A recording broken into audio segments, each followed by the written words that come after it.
In 1975, the South Vietnamese capital of Saigon fell to the Communist North Vietnamese Army, effectively marking the end of the Vietnam War. Saigon, April the 30th, 8 o'clock. The last American helicopter on the roof of the American embassy prepares to lift off the last of the evacuees fleeing before the advancing communist armies.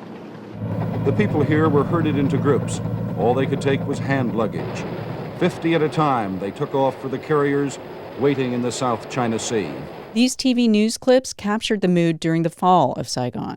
The story we're about to unfold begins shortly after, with the historic displacement and migration that followed. Today, the UN High Commissioner for Refugees called the situation an appalling human tragedy. They are arriving at the rate of 1,000 per day. Vietnamese and ethnic Chinese who say they'd rather pay $2,000 apiece to their government and risk the high seas than live and work in a labor camp. This is the east coast of Malaysia. Final destination, thousands of refugees fleeing Vietnam. Many don't make it this far. They're attacked by pirates, drown, or starve to death. We people, we are being treated just like animals, not like human beings. 125,000 Vietnamese refugees came to the U.S. in 1975. By 2010, more than 1.2 million Southeast Asians had resettled in the United States as a result of the Vietnam War. That made them the largest refugee group in the country. We're going to hear from one of those refugees in this episode of Unfold. As you might imagine, the trauma that comes from war and displacement is profound. Trauma affects the brain. It can lead to depression, anxiety, and other medical conditions. And a growing body of evidence suggests a link to dementia in old age. Oanh Meyer is a social psychologist in the Department of Neurology at UC Davis Health. She's researching the link between wartime trauma and dementia in Vietnamese American communities. We want to be able to understand what's the prevalence of dementia in this group that's, exposed to all of this trauma. What's the relationship between early life adversity and trauma and dementia? And what are those pathways? What are the processes that link early life trauma to current dementia? Meyer has a personal connection to the research. Her mother, who fled Vietnam as a refugee in 1975, now has dementia. Many Vietnamese Americans who experienced the war and its aftermath are reaching older ages when symptoms of dementia may begin to appear. We're going to dive deeper into the issue of trauma and dementia in Vietnamese American communities and look at why there are barriers in seeking treatment. And you'll hear stories of survival and resilience. Coming to you from UC Davis and UC Davis Health, this is Unfold, a podcast that breaks down complicated problems and unfolds curiosity-driven research. I'm Amy Quinton. And I'm Marianne Rush-Sharp.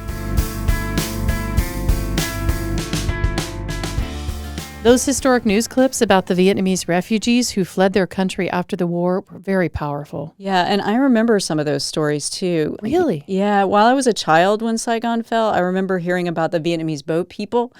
Almost 2 million Vietnamese risked their lives on the open sea between the fall of Saigon until the early 1990s. And as we heard in those news clips, many did not make it to other countries. One Vietnamese refugee who did is a recent UC Davis School of Medicine graduate. He's also an aspiring psychiatrist. I'm Duy Nguyen, Duy by people who are Vietnamese, Nguyen Duy. And would you rather me say Duy?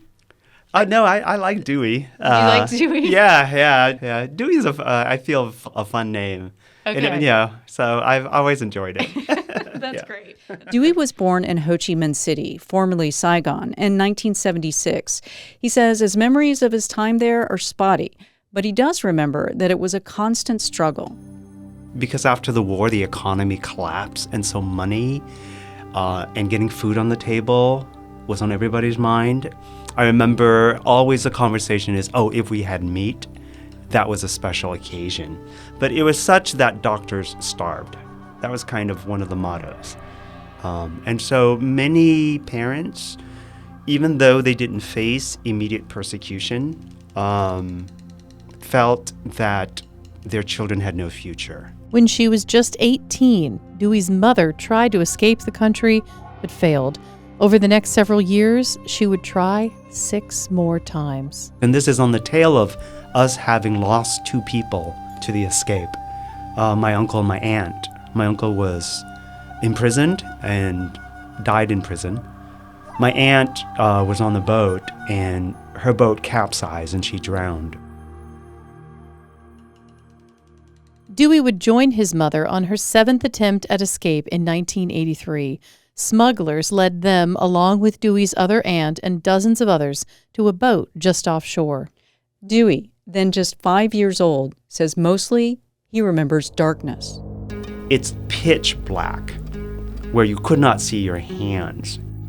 He says the boat seemed hundreds of feet away from the shore. The water was shallow for an adult, but deep for a child, and waves made it difficult for everyone. I couldn't make it. I was too small, and we were trying to ford across the waves to get to the boat. And the only reason why I was able to make it was because a stranger, another person who had gone on this, one of the refugees, decided just to put me on his shoulder and take me to the boat.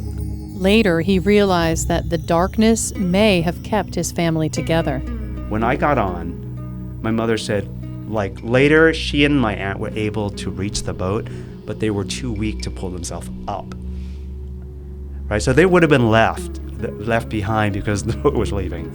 And the only reason they made it on was because another family had mistaken them in the pitch black for one of their family members, and so hauled them onto the boat. The captain was to guide the boat to the Philippines, bound for the American Embassy in Manila, but they ran out of fuel and drifted for 2 weeks. Dewey also remembers the darkness from the hull of the boat, where he and about 40 others crammed together shoulder to shoulder for the entire journey. The hatch, that would be the only source of light and air, I guess, would open, and a hand would scoop down with a jug of milk.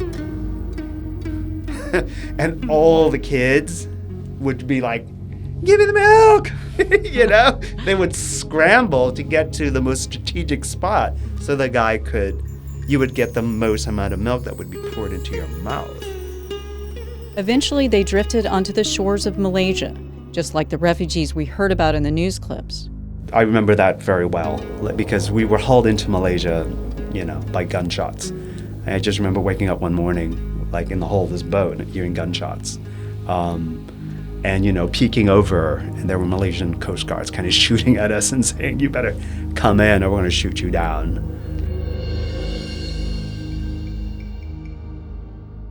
They ended up in jail briefly while in Malaysia, and then at some point he remembers living in the jungle. There was a hut. We had no running water. If we bathed, we would climb the hills to this little waterfall. There was a hurricane one day, and our hut was blown over. Now that episode, I asked my mom, and she refuses to kind of really tell me exactly how everything fits together.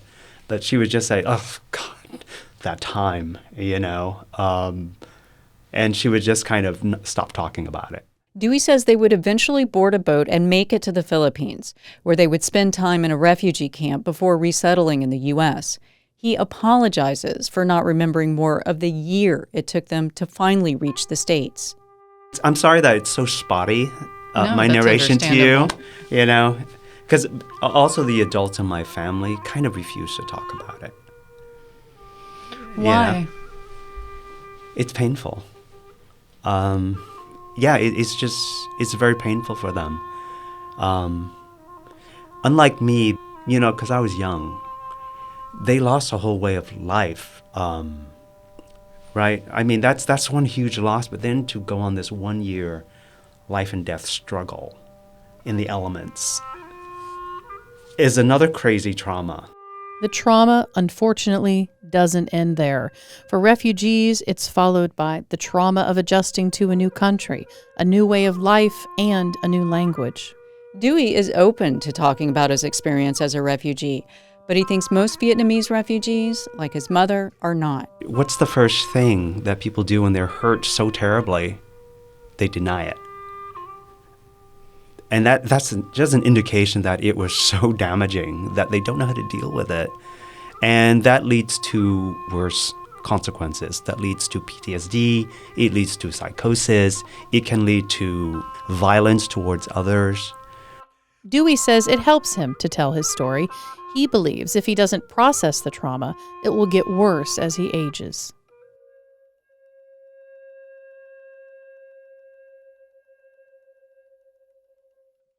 Oanh Meyer, the UC Davis social psychologist we mentioned earlier, is researching whether Vietnamese Americans are more at risk of developing dementia.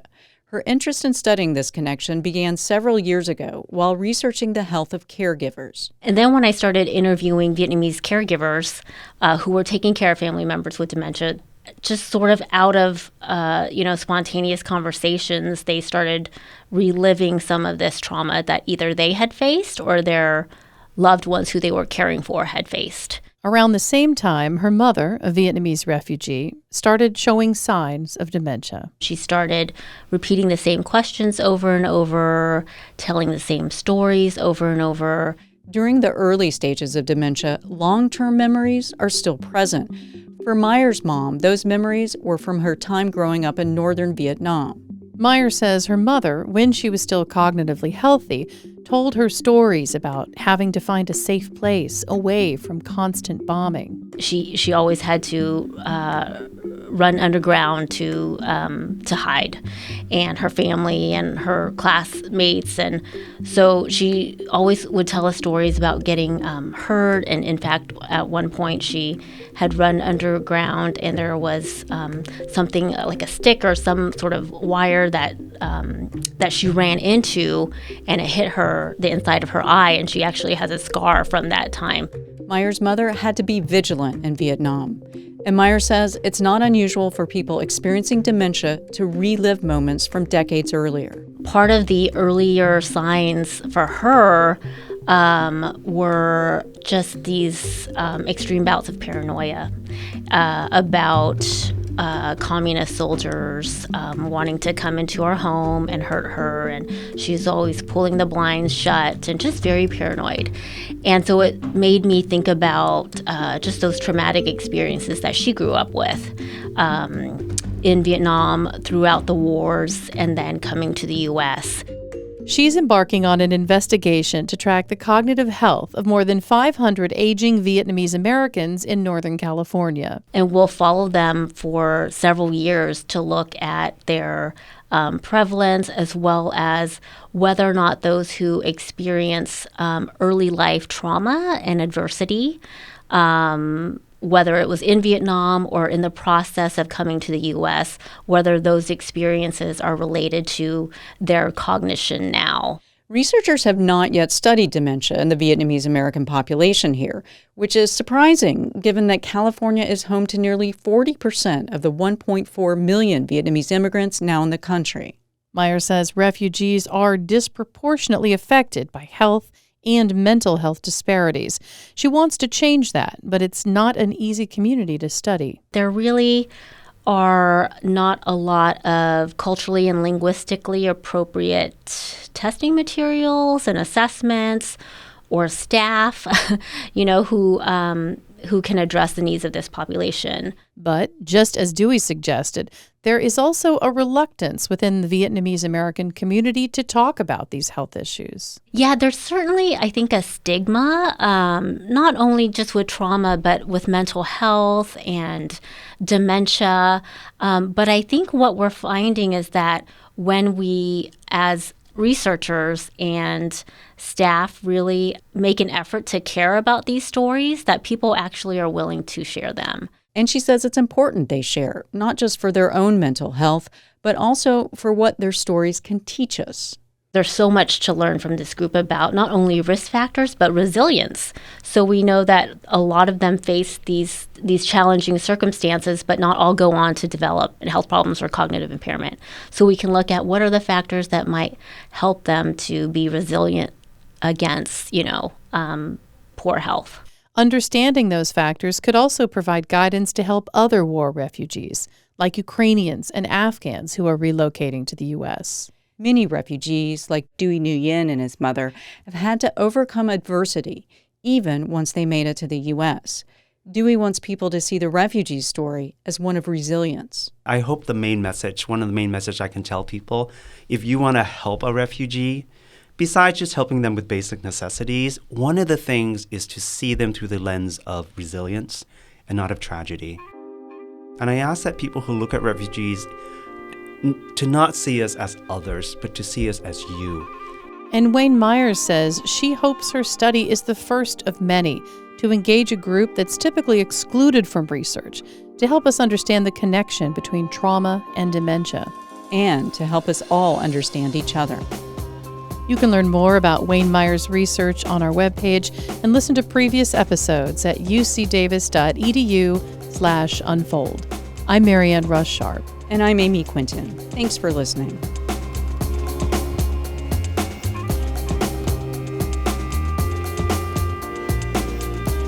Unfold is a production of UC Davis. Original music for Unfold comes from Damian Barrett and Curtis Jerome Haynes. Additional music comes from Blue Dot Sessions.